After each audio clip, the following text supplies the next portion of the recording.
Hello, welcome to week 2, and here we will learn in chapter 2, looking at data and its relationships. So here are the points. We will go one by one. So first point is relationships. What is an association between variables, explanatory variable and response variables, and key characteristics of a data set. Association between variables. Many interesting examples of the use of statistics involve relationships between pairs of variables. Two variables measured on the same cases are associated if knowing the value of one of the variables tells you something that you would not otherwise know about the value of the other variable. So we can take the example of Starbucks. If we go to Starbucks to order Frappuccino, there are 3 different sizes of cup, and the price of the Frappuccino depends on the size of the cup. So we can take it as an example. So association between variables. When you examine the relationship between two variables, a new question become important. Is your purpose simply to explore the nature of the relationship, or do you wish to show that one of the variables can explain variation in the other? So we will understand this point later. But now here is an introduction of a response variable and explanatory variable. A response variable measures an outcome of a study, whereas an explanatory variable explains or causes changes in the response variables. So explanatory variable is also known as independent or predictor, whereas response variables are also known as dependent or outcome variables. In this book specifically, the term response variable and explanatory variable are used, so we will use these terms only. So for the example, if we start with the area of house in square feet, so we can say if we know the area of a house in square feet, what with the value of the house. So bigger the house, the bigger more the value is. And the age of a particular make and model of the car and resale value of the car. The older cars price less than the newer car. And amount spent by a business on advertising in a year, revenue received that year, height of a 25-year-old man and weight of that man. So to know the weight of the man, we are using height of the 25-year-old man. So we are thinking that this is height is independent, whereas weight of the man is dependent on the height. Similarly, we can take again the example of the value of the house. So for the value of the house, if you want to know what is the value of the house, we are thinking if we know the area of the house per square feet, we can learn about the value of the house. So this is the dependent on the area. So key characteristics of a data set. Certain characteristics of a data set are key to exploring the relationship between two variables. These should include the following: cases, that identify the cases and how many there are in the data set. Label, identify what is used as a label variable if one is present. Categorical or quantitative, classify each variable as categorical or quantitative. Values, identify the possible values for each variable. Explanatory or response variable, if appropriate, classify each variable as explanatory or response variable. So scatter plots, we will learn about scatter plots, interpreting scatter plots and categorical variables in scatter plots. So we are using term scatter plots again and again.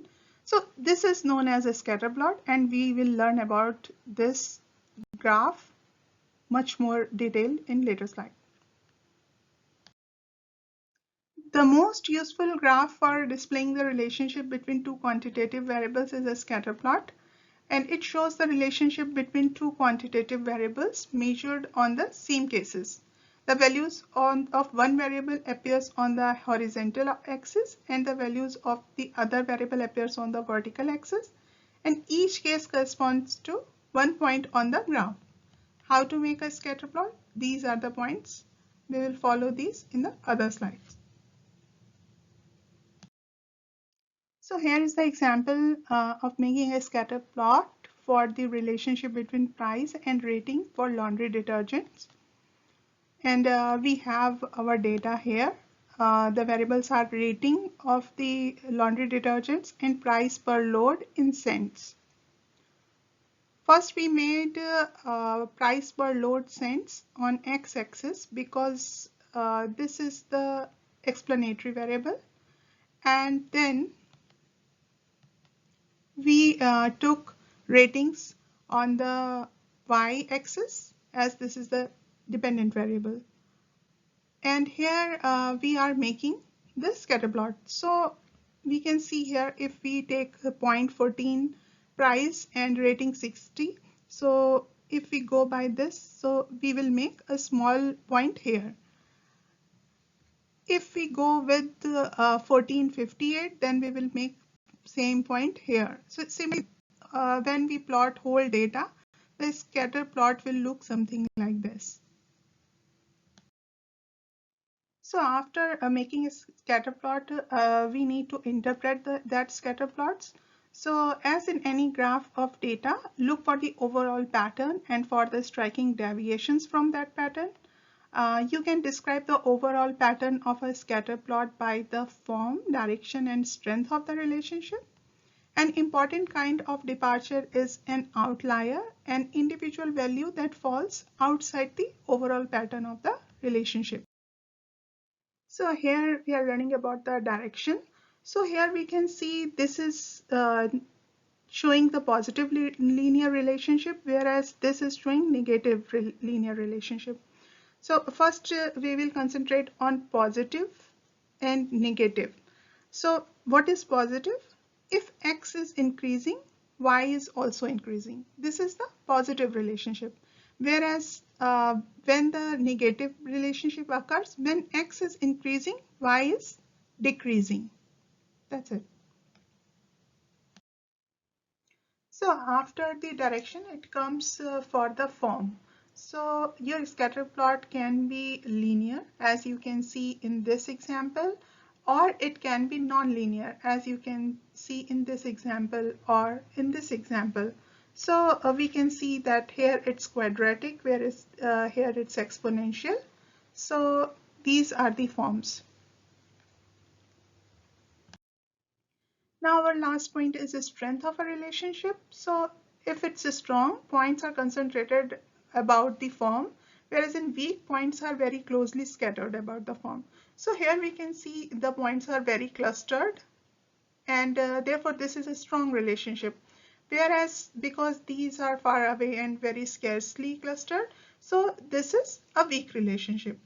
Though the relationship part is a quite subjective one, because altering the scaling of the x-axis and y-axis can change whether you perceive a relationship is strong or weak.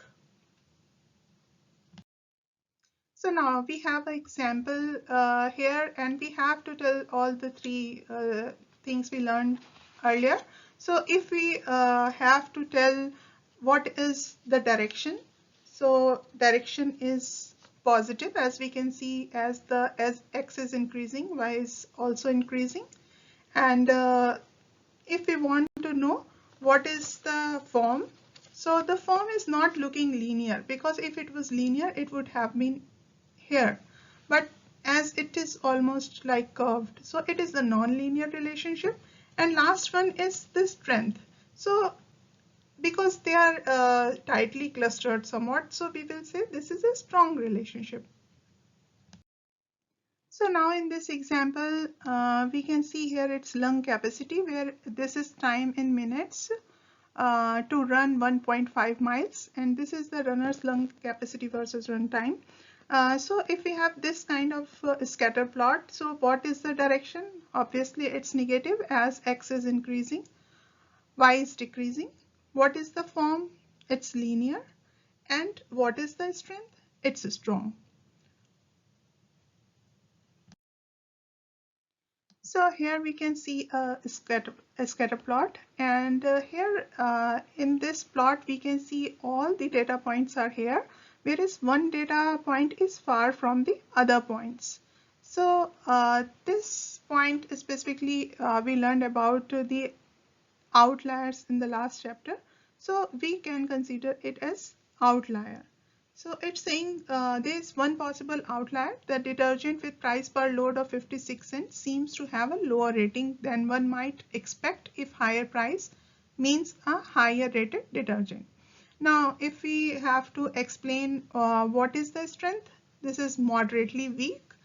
And what is the direction? It's positive, and the form is linear. It appears that more expensive detergents are rated slightly higher, with possibly one exception. Although some might getting confused because this is not looking like a linear form. But when we are considering this outlier, then it's simply looking like a linear, though because it's showing its strength is very weak. Therefore, we can see here that this is positive. But if there is not an outlier here, I would say that there is no relationship in between rating and price per load. And if there is no relationship, then we don't need to explain strength, reaction, and form.